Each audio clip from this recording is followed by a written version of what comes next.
बेटा ये टच मत कर, टच मत करना, ये इसका सहारा मत लेना। आजा आजा, हाथ ऊपर रख। जय हो माता रानी की।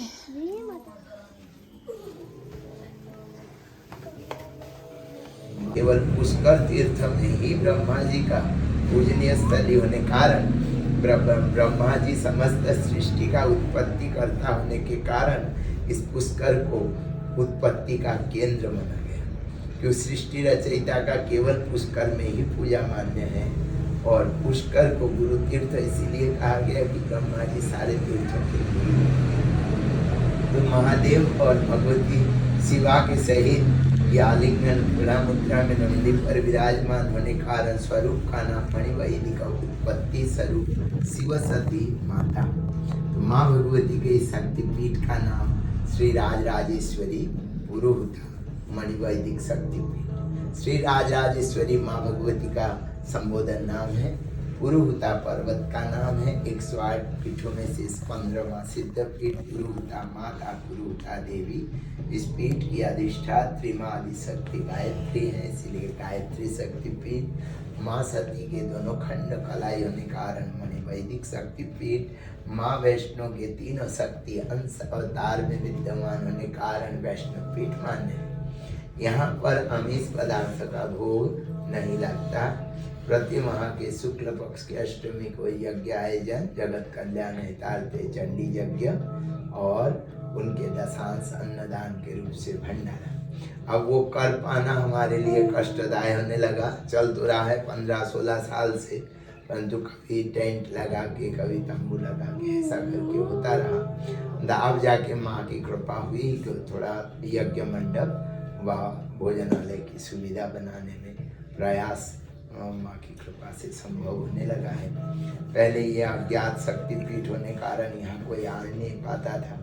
फिर पुराणोक्त प्रमाणित तो इसीलिए प्रचार करना प्रारंभ किया कि ये धरोहर सनातन संस्कृति का धरोहर, भक्तों के बिना ये धरोहर सुसज्जित हो नहीं पाएगा। क्योंकि प्रायः क्षेत्रवासी जो है जहाँ कहीं भी जाए, वैष्णो देवी में कभी 45 वर्ष पूर्व जब हमारा प्रथम यात्रा था, उस समय देखा जब आधे पर्वत चढ़ गए और जब पीछे मुड़ के नीचे की ओर देखा तो दूर दूर तक कोई नहीं दिखाई देता रहा। और आज तो एक चेन बना हुआ है रातों दिन माँ के दरबार तक। तो कोई माध्यम बना, चाहे वो कुछ गायक कलाकार हो, चाहे गुलशन कुमार कहें, चाहे नरेंद्र चंचल कहें, चाहे अन्य गायक कलाकार हो, कुछ पंडितों की सहयोग, कुछ भक्तों के सहयोग, कुछ धानु भक्तों की, ऐसी अनेकों गाथाएं माँ का जो है धीरे धीरे जैसे जैसे उजागर होती चली गई, ऐसे माँ वैष्णो आज जो है प्रकाशित होती रही। आज वही माँ वैष्णो के दरबार कभी इक्के दुक्के दर्शनार्थी ही वहाँ तक पहुँच पाते थे, आज तो दुनिया के दर्शनार्थी वहाँ तक पहुँच पाते हैं। यही एक प्रयास रहा हमारे जीवन में कि माँ भगवती इस गुरु तीर्थ पुष्कर में होते हुए भी उस 51 दैदीप्य शक्ति स्थानों में से यह स्थान जो कि पुष्कर स्वयं हाथ और कमल के सम्मिलित में पुष्कर का रचना हुआ। पुष्कर का रचना पुष्प समान कमल और कर समान हाथ दोनों का सम्मिश्रण में ये पुष्कर रचना हुआ। पुष्कर का नाम संबोधन मिला। पहले आदि काल में तो पुष्कर का नाम पुष्करारण्य हुआ करता था, क्यों ये सारे वन क्षेत्र अरण्य क्षेत्र हुआ करता था। अब तो वन क्षेत्र धीरे धीरे समाप्ति होती रही, अब नाम केवल पुष्कर ही रह गया, अरण्यता नाम ही समाप्त हो गए। तो ये माँ भगवती का दिव्य स्थान में से एक स्थान है जो आज गुप्त है। यही मन में प्रयास है कि माँ नित्य प्रति यज्ञ कैसे करी जाएगी। उन दिनों के लिए कुछ प्रयास रहा कि 30-35 कमरे बनाने का प्रयास करो, ताकि जिनमें कुछ थोड़ा छात्रावास का व्यवस्था बने, ताकि छात्रावास रहे होगा तो नित्य प्रति यज्ञ आयोजन, माँ का अभिषेक, पूजा पाठ आदि जाप वगैरह सकुशल होता रहेगा। और अन्नदान के रूप से नित्य प्रति उनका उदर पूर्ण हिसाब से अन्नदान के रूप से भी दशांश नित्य प्रति का प्रायश्चित भी होता रहेगा। और जगत के कल्याण हितार्थ है। आज महीने में एक दिन होता है जब नित्य प्रति होना प्रारंभ हो जाएगा। जो कोई भक्त सुलभ रूप से आकर उनको तत्काल में अनुष्ठान का लाभ मिलेगा, क्योंकि विद्यार्थी छात्रावास रहेंगे तो उनको तत्काल में पूजा पाठ अर्चना हवन यज्ञ आदि का सब तत्काल लाभ मिलेगा। और कुछ 35 कमरे हैं तो कुछ में छात्रावास है, कुछ संत निवास है, कुछ भक्त निवास है। जय इसी रूप से ये व्यवस्थाएं प्रारंभ किया गया। समय तो लग रहा है देव, क्योंकि यहाँ ना तो चैरिटेबल है, ना ट्रस्ट है, ना संस्था है, ना संपत्ति है। गुप्त अज्ञात स्थान है। ये पहाड़ खुदाई करके थोड़ा थोड़ा करके 16 साल के माँ की शरण में सेवा मिला है। और इन दिनों में कभी तो शुरुआत में अन्य क्षेत्र में चले जाए करके, फिर माँ की प्रेरणा से धीरे धीरे कई सारी सेवाएं अब प्रारंभ हुआ है और माँ का कुटिया भी बनने प्रारंभ हुए हैं। तो ये सब माँ की ही प्रेरणा है। माँ को जब जागृति लाना आता है तब किसी न किसी को चेन का एक कड़ी बना देते हैं, और वो माँ भगवती का एक सेवक एक कड़ी बना है। प्रथम कड़ी आप जनों को और कड़ी बनाकर जोड़ने के प्रयास करने लगे हैं, और इन 15 सालों में कितना कुछ हो पाया है। आने वाला समय अच्छा बन जाए, माँ का दरबार सबको यहाँ साधना भजन पूजा करने का लाभ मिले। ये एक साधना स्थली है, माँ भगवती का विशेष स्थान है। और जब विशेष स्थान यदि किसी को उपलब्ध होता है, मन सत्य ही उनमें आकर्षित हो जाता है, उनमें लगने लगता है। कहे जाते हैं कि दारिद्र को यदि पारसमणि मिल जाता है फिर उनके बाद दारिद्रता समाप्त हो जाती है। तो ऐसा ही ये माँ भगवती स्वयं उस पारसमणि जन मानव को देने वाली हैं, और उनके दरबार ऐसे अस्त व्यस्त अवस्था में रहे, ये तो किसी भक्तों के लिए दुखद सी बात है। तो माँ भगवती का दरबार जल्दी जल्दी बन जाए, सबको माँ के यहाँ अर्चना पूजा का लाभ मिले, यही प्रयास रहा और यही प्रयास में जुटे भी हैं। तो अभी 1-2 साल पहले भगत जी आए थे, उन्होंने खुद से अभी फ़ोन किया कि मैं जानना चाह रहा था कि माँ के दरबार उस समय निर्माण का कार्य प्रारंभ हुआ था, अभी क्या परिस्थिति। तो उन्होंने उस समय कुछ अनुदान दे के भी गए, आज फिर उन्होंने देने के लिए जिज्ञासा रखा है। तो ऐसे ही है, माँ की ही प्रेरणा होता है, जिनके जरिए सेवा कराना होता है उनको आगे लाता है। बाबा मैं कहीं जाता नहीं इस परिसर से, मैं तो खुद ही माँ का एक चाकर मात्र हूँ, मैं कहाँ जाऊँगा। तो माँ की सेवा जो कोई सेवा आता है वो माँ को नित्य प्रति थोड़ा खिचड़ा का भोग लगा देता हूँ, उसी से उधर पूर्ण हो जाता है। और यही चल रहा है 15-16 साल की सेवा। 2007 के प्रारंभ में आए थे और अभी देखते 16 साल चल रहा है। तो यही माँ की आए अनुदान सेवा है, ताकि माँ के यहाँ आज मैं खिलाई होता हूँ तो उत्तम सेवा नहीं हो पा रहा है। उत्तम सेवा तब होता है बाबा जब अनेक सारे जन हो, तो समय से मंगल आरती, श्रृंगार आरती, बाल भोग की आरती, राजभोग की आरती, फिर शयन आरती, फिर जागृत आरती, फिर सायंकाल की आरती, फिर शयन आरती, ऐसा 6-8 आरती का जो विधान है उसे कहते हैं अष्टयाम सेवा। अष्टयाम सेवा में सभी प्रकार की सुविधाएं तब संभव होता है जब उसमें एक ग्रुप बना हुआ हो, जिसमें एक चेन बना हुआ होता है, तो स्वतः सब कार्य संभव होने लगता है। तो अभी यहाँ वो परिस्थिति नहीं बन पाई, अभी बन जाएगा जब ये बनने लगेगा। अभी धीरे धीरे भक्तों का एक के दर्शन पाना हो रहा है, और माँ की कृपा से ही ये जानिए मैं उन जनों का आभार हूँ जिन जनों ने माँ भगवती का इस दरबार को प्रचार करने का सहयोग किया। जैसे कि पत्रकार, चैनल वाले, मीडिया वाले, उन्होंने नवरात्रि के दौरान कोई 1 के 2 के आते हैं, उन्होंने अपने हिसाब से टीवी चैनलों में और समाचार चैनलों में, और कुछ अखबार पत्रकार वाले आते हैं, एक नवीन जागृति लाए जिससे जनमानव जो भी पुष्कर है पुष्कर तीर्थ में मेरा सभी यहाँ के पदाधिकारी को भी निवेदन रहा और मैंने आवेदन पत्र भी लिख के दिया था कि प्रभु इतनी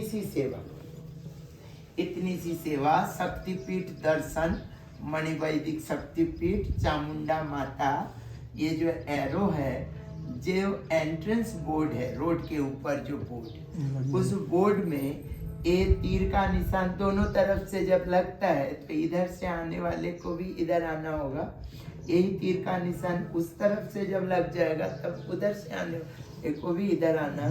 तो जो देवी माँ के जो प्रिय है, देवी माँ के जो अनन्य भक्त जन है, मैं पर्यटक की बात नहीं करूँगा, पर्यटक में सभी प्रकार के जनमानव होते हैं, क्यों कोई घूमने वाले होते हैं, उनको एक अलग प्रकार की दुनिया देखने का इच्छा रहता है, और जो माँ भगवती के जो प्रिय हैं उनको उन जगह तक जाने का इच्छा रहता है, परंतु वो जन गुमराह ना हो, उन जनों को किसी प्रकार भ्रमित ना होना पड़े, उनको सही सटीक ठिकाने तक पहुंचने का लाभ मिले। इसीलिए मैंने क्षेत्र में जो पदाधिकारी हैं, चेयरमैन आदि जो रोड के अधिकारी हैं, उनको निवेदन लिख कर भी दिया, परंतु देखते देखते 10 साल से भी अधिक हो गया, उस निवेदनों में अभी तक गौर नहीं हो पाया, या तो माँ के उनके ऊपर प्रेरणा ना हुआ हो, बाकी माँ की कृपा से ये ना कुछ होते हुए 20-21 बोर्ड लग चुका था क्षेत्र में, और जो भी अनुदान आया उससे एक 2 बोर्ड बनाकर लगाता रहा, परंतु क्षेत्र में बहुत सारे सरकारी कार्य होते हैं, कभी सीवर लाइन का कार्य हो रहे हैं, कभी टेलीफोन लाइन का कार्य हो रहे हैं, कभी अंडरलाइन लाइटों का कार्य हो रहे हैं, तो इस हिसाब से उन्होंने उन बोर्डों को निकाल कर विश्राम स्थली में ऐसे तोड़ मरोड़ कर फेंक दिया, जो दोबारा कार्य आने वाला संभव नहीं। तो अब बोर्ड लगाने का मन में जिज्ञासा नहीं है, क्योंकि बोर्ड लगा देंगे फिर बोर्ड वैसे ही बेकार हो जाएगा। तो यही एक निवेदन, जो रोड के ऊपर जो बोर्ड है वो सुरक्षित रहता है और सेफ रहता है। यदि उस बोर्ड में इतनी सी मैटर लिख जाता है तो जो माँ के अनन्य है उनको यहाँ तक आने में बहुत सुलभ हो जाएगा, आने का लाभ मिलेगा। परंतु कई मंत्री भी आए, अर्चना पूजा हम कराते रहे उनको, पर अभी अनुसार में 0 ही है, और माँ की शायद प्रेरणा भी ना होगी, शायद कम प्रेरणा होगी शायद, इसलिए अभी धीमी गति हो रहा है। और माँ चाहेगा तो जल्दी सेवा हो जाएगा। और अभी तो प्रारंभ हुआ ही है माँ का दरबार सजने, और ये सेवक सभी के आगे रुदन रूपी शब्दों को आगे रखता है, इसलिए कि जगत जननी माँ हमारी दुखी है। आप इस करुण परिस्थिति को देखकर जा ही रहे हैं, और इस परिस्थिति का, परिसर का परिस्थिति को आप देखिए कि वाकई यहाँ भक्तों का जुड़ना आवश्यक है। चाहे वो आप तिरुपति बालाजी कहें, जगन्नाथपुरी कहें, द्वारकाधीश कहें, चाहे आप वैष्णो देवी कहें, जहाँ भी भक्त नहीं पहुँचा वहाँ की व्यवस्था सुसज्जित हो ही नहीं पाया। कभी माँ वैष्णो देवी केवल गुफा तक ही सीमित थी, परंतु आज तो एक विशाल नगर शहर बस गया। तो ये सब भक्तों का वहाँ तक पहुँच पाना और भक्तों का सुलभता कैसे प्राप्त हो, इसीलिए वहाँ के जनमानव में जागृति आना और उन जागृति जन जागरण के रूप में परिवर्तित होना। आज जन जागरण के सहयोग से देखिए, आज पहले एक चेन की कड़ी बना है, तो आज धीरे धीरे आप जनों का आना, और जब यहाँ की व्यवस्था संतुलन होने लगेगा तब मेरा भी आने वाला भविष्य में मैं ना रह पाऊँ, परंतु जब यहाँ के क्षेत्रवासी इस धरोहर को पुनः अपने हिसाब से संभालेंगे तो और भी जन जागरण बन जाएगा। क्योंकि जब एक जन के प्रयास से इतना हुआ तो लाखों जनों के प्रयास से और अधिक सुंदर बन जाएगा। और हमारा आत्मा यही कहता है कि माँ भगवती का ये गुप्त अज्ञात स्थान पूर्ण रूप से जागृति का रूप ले, ताकि पुष्कर दर्शन आए सभी देवी भक्त जो भी माँ से प्रेम करते हैं, उनको यहाँ आने का सहूलियत पूरा प्राप्त हो। रास्ता आदि देखिए सरकार तो बना देते हैं, परंतु वहाँ तक जाने के लिए जनों को जानकारी भी प्राप्त होना ये हम सब जनों का कर्तव्य बनता है। तो यही करके प्रयास सभी जनों के साथ हिल मिल के माँ का दरबार सजाया जाए, क्योंकि देखिए प्रेम में ही प्रतीक्षा भी है और प्रेम में ही प्रयास भी है। हाँ, तो माँ का प्रेम और प्यार हम सब जनों को प्राप्त होती रहे और हम सब जनों का प्रयास भी माँ भगवती सब ओर से उत्तम आनंदमय करे, क्योंकि जीवन का लक्ष्य सभी व्यक्ति भगवान के शरणागत होकर ही प्राप्त कर पाते हैं। क्योंकि हम सब जो है उस बनाया हुआ आडंबर जगत जिन्होंने बनाया उनके शरण में हम सब जीव मानव है। हम सब जीव मानव यदि विश्वास पूर्ण उनके शरण में ना जाते हो तो उनकी भी कृपा क्यों। छतरी है परंतु उनको हम उपयोग कर नहीं रहे, बारिश भी हो रहा है, धूप भी हो रहा है। तो इस करके वो अपने उपयोग में लेंगे तो वो अपना कार्य कराता है। तो परमात्मा जो है, परमात्मा यही कहते हैं जनमानव के लिए, यदि मुझे कोई याद करता है तो मैं उनके ओर अवश्य देखता हूँ और उनके प्रयास में मैं सम्मिलित हो जाता हूँ। यही गीता सार का कहना कि तुम एक कदम बढ़ा के तो देखो, मैं आगे तुम्हारे लिए मार्ग खोल दूंगा। तो यही परमात्मा का बातों में विश्वास करें। और फिर ये भी बात को विश्वास करके चलता हूँ कि आज मैं प्रयास करते हैं माँ के दरबार बन जाए, बन जाने के बाद मैं इनका अधिकार हूँ और मैं इन्हीं अधिकार में रहूं, ये गलत है। क्योंकि काल किसी और का था, तुम आज उसके अधिकारी बने हो, काल किसी और का हो जाएगा तो तुम दुख नहीं करना। तो यही बात को लेकर निश्चिंत और निर्विकार रूप से माँ की अथा सेवा जैसे हो पाए, वो अनवरत एक प्रयास रहे कि माँ का दरबार सुंदर सुसज्जित बने। यही प्रयास है, यही माँ की कृपा। आप जनों के लिए मैं अर्चना पूजा कैसे करूं, थोड़ा थोड़ा हाथ में वो देता हूँ चावल के दाने, और फिर माँ के चरणों में 2 शब्द रखकर माँ के चरणों में वो सेवा छोड़ूंगा। हे माता। गोपाल, आपके लिए मालूम मैंने पेंसिल रखा है। आप स्कूल जाते कि नहीं? पेंसिल है हमारे पास, तुम्हारे लिए पेंसिल है और पेन वाले को पेन है, दोनों ही है। देखो अभी करेंगे आपकी सेवा, पहले तुम पूजा कर लो फिर करेंगे सेवा।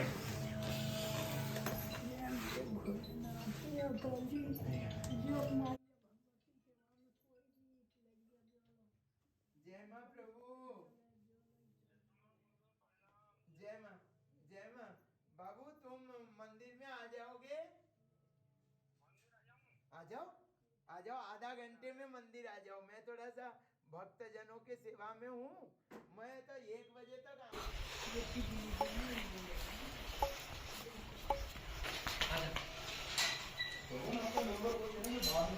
एक ही नंबर 94 वाला, एक नंबर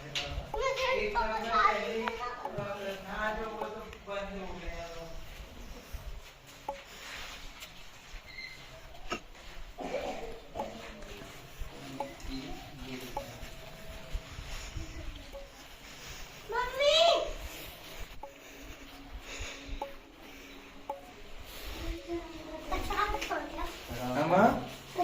प्रसाद है, प्रसाद है ना।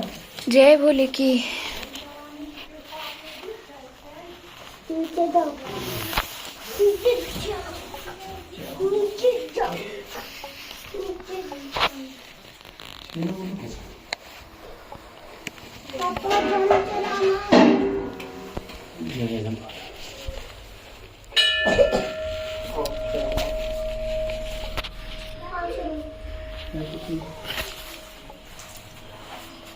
चढ़ा हुआ अच्छे से।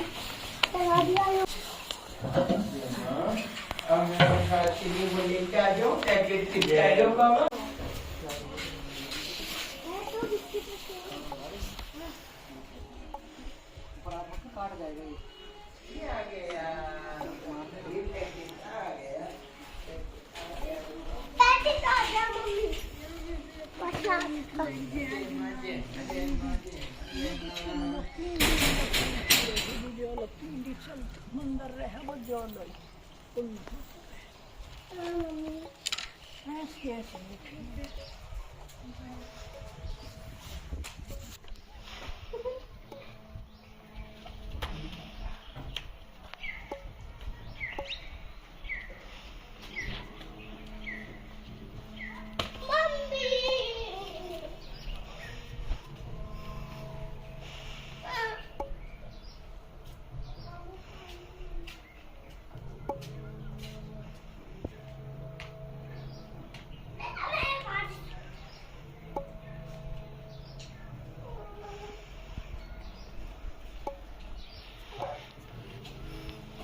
मामू इतना सही लग रहा है आप टफी को इससे छोटा इतना सा इतना सा